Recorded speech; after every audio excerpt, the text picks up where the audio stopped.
జనాలకు ఆడ red signal ఉంది, జంప్ చేయొద్దు అని ఉంటుంది. అయినా సిగ్నల్ దాటిపోతారు. హెల్మెట్ లేకుండా పోతే ఫైన్ కట్టాల్సి వస్తుంది. అయినా ఫైన్ కట్టడానికి రెడీగా ఉన్నారు, ఫైన్ కడతారు. చెప్తే కూడా వినరు. అసలు దీని ఈ సైకాలజీని ఏమంటారు? ఇక్కడ మనకి చట్టం అనేది ఒక అందరినీ యావరేజ్ మ్యాన్ని ఉద్దేశంలో పెట్టుకుని చట్టం చేయబడుతుంది. యావరేజ్ సిచ్యువేషన్ ఏదన్నా ఒకటి పెట్టుకుని చట్టం చేయబడుతుంది. ఇప్పుడు అక్కడ రెడ్ సిగ్నల్ ఉంది, నేను అక్కడ రెడ్ సిగ్నల్ ఆగి ఉన్నాను.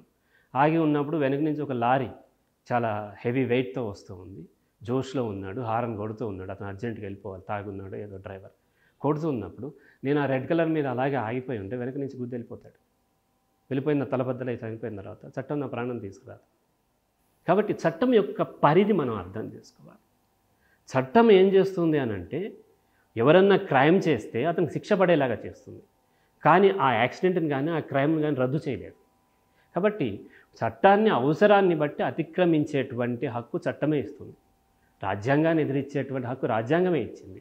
కానీ ఏమవుతుంది, ఇక్కడ ఉన్నటువంటి సిస్టంలో ఒక్కొక్క దేశంలో ఒక్కొక్క రకమైన సిస్టంలో ఉన్నటువంటి రీసోర్సెస్ని బట్టి తను త్వరగా వెళ్ళాలని చెప్పి అవసరం లేకపోయినా దాన్ని వాడుకుంటూ ఉంటాడు. ఇప్పుడు మనం చూసినట్లయితే వెస్ట్రన్ కంట్రీస్లో మనతో పోలిస్తే ఈ రోడ్ రూల్స్ని పాటించడం పర్ఫెక్ట్గా చేస్తూ ఉంటారు మనతో పోలిస్తే. ఎందుకని అవి డెవలప్ అయినాయి, అతను లేట్గా వెళ్ళినా పెద్ద ఇబ్బంది ఉండదు. కానీ ఇక్కడ కొన్ని లక్షల మందికి కొన్ని వందల జాబ్స్ ఉంటాయి, వందల సీట్లు ఉంటాయి. అటువంటప్పుడు ఏదో ఒక రూపంగా నేను వాళ్ళని దాటి వెళ్ళాలి అన్న కాంపిటీషన్లో ఏం చేస్తుందంటే ఈ అడ్డదారులు దొక్కేటువంటి అవకాశం ఉంటుంది. ఇది ఇండివిజువల్ సైకాలజీ కాదు, వ్యవస్థలో ఉన్నటువంటి